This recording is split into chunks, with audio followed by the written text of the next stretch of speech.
Kalau tadi kita sudah mendengar bagaimana tanggapan langsung dari Pak Marji, kita sekarang ke Kang Dede. Kang Dede ini kan sebagai mantan pemain nasional tentunya ya. Melihat laga yang ditunjukkan, performa yang luar biasa dari skuad kita pada saat kontra Australia, kemudian pada saat menggilas Jordania juga, ini kan luar biasa Kang. Artinya apalagi ada pemain-pemain kita 4 gol tercipta ini dicetak langsung oleh pemain lokal kita. Bagaimana evaluasi sejauh ini lihatnya? Mbak Gita, jadi kalau kita lihat dari 3 pertandingan, yaitu melawan Qatar, melawan Australia, dan terakhir melawan Jordania. Dari 3 pertandingan itu, yang kita lihat adalah yang saya amati bahwa ada visi misi cara bermainnya pemain-pemain itu sangat baik sekali. Performanya terus meningkat terus. Yang pertama adalah visi misinya pemain-pemain itu adalah bahwa dia tidak ingin melakukan kesalahan sekecil apapun. Itu kita lihat seperti itu. Lantas yang kedua, mental anak-anak itu sudah mulai baik. Ya, di situ dia ingin menunjukkan yang terbaik di dalam permainan, yaitu baik untuk dirinya, baik untuk timnya, dan baik untuk negara dan bangsanya. Itu yang paling penting itu. Yang akhirnya di situ anak-anak itu jadi pemain belakangnya itu adalah punya tekad dia. Jangan sampai mudah kegolan. Ya, dia bertekadnya seperti itu. Visi misinya hampir sama itu. Lantas yang kedua, untuk pemain tengahnya, pemain gelandangnya, dia punya prinsip. Prinsipnya apa dia? Sebaik-baiknya, seenak-enaknya untuk memberikan bola ke pemain-pemain depan. Nah, sekarang tinggal pemain depannya nih. Pemain depan itu harus berjuang. Karena berjuang dia untuk bagaimana mengobrak-abrik, menerobos untuk bisa menciptakan gol. Contohnya waktu lawan Jordania, dia bisa 4 gol kita, kan seperti itu. Akhirnya memang ya prestasi anak-anak ini sekarang mulai meningkat seperti itu. Oke, mental ini juga menjadi kunci yang juga tentunya harus kita waspadai adalah laga yang selanjutnya. Karena ini kan antara, kita masih lihat ya, apakah antara melawan Korea ataupun melawan Jepang. Kang Dede sendiri bagaimana mengamati dari kedua negara ini? Mungkin salah satunya nanti akan menjadi lawan dari skuad kita. Baik dari Jepang maupun dari Korea sendiri. Apalagi pelatih Shin Tae-yong ini kan sebenarnya dari Korea juga ini kan. Iya.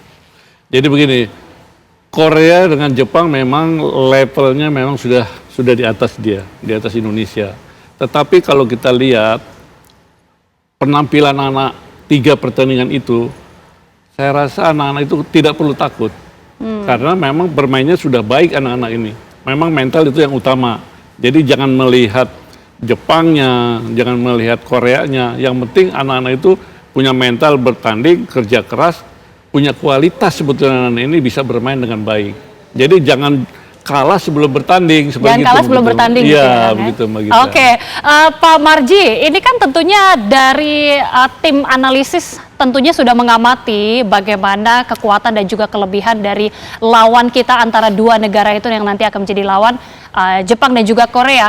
Kalau boleh tahu dari pelatih Shin Tae-yong sendiri sebenarnya lebih mengeker untuk memilih melawan yang mana? Jepang atau Korea ini?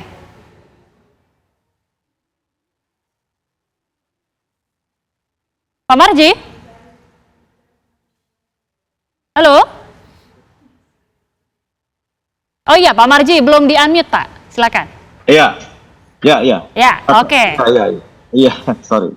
Beberapa kali setiap evaluasi kami selalu diskusi dengan tim kepelatihan, dengan coach Shin dan para asistennya. Jadi memang yang jadi pembahasan kami ketika kami sebelum melawan Yordan itu kan punya keyakinan.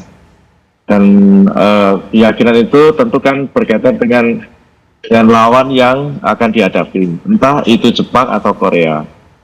Nah, berkaitan dengan lawan yang akan kita hadapi, nanti mungkin malam nanti baru akan ketahuan. 2 negara sudah kita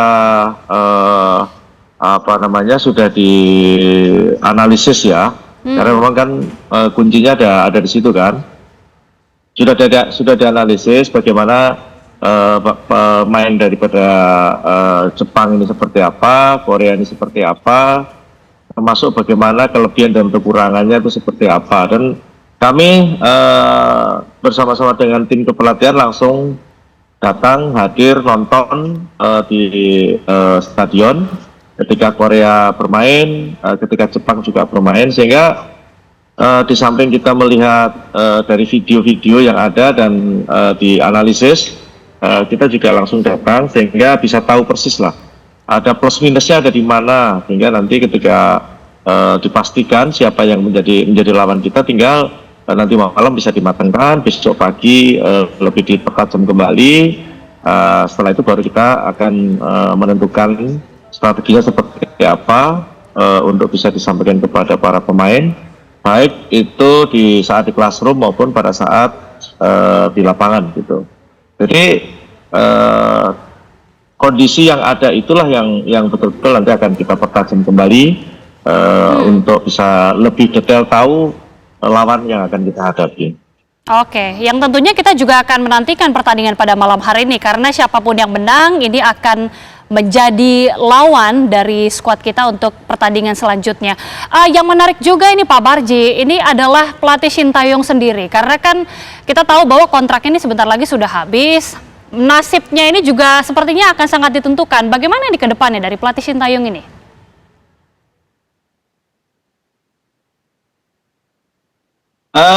Kan sudah beberapa media sudah memberitakan berkaitan dengan kelanjutan kontrak Shin Tae-yong dengan timnas. Kemarin pada saat di ruang ganti sudah disampaikan secara langsung oleh Ketua Umum, sehingga mestinya sudah tidak perlu diperdebatkan lagi bagaimana kelanjutan Shin Tae-yong. Mungkin kalau saat sekarang ini yang perlu kita agak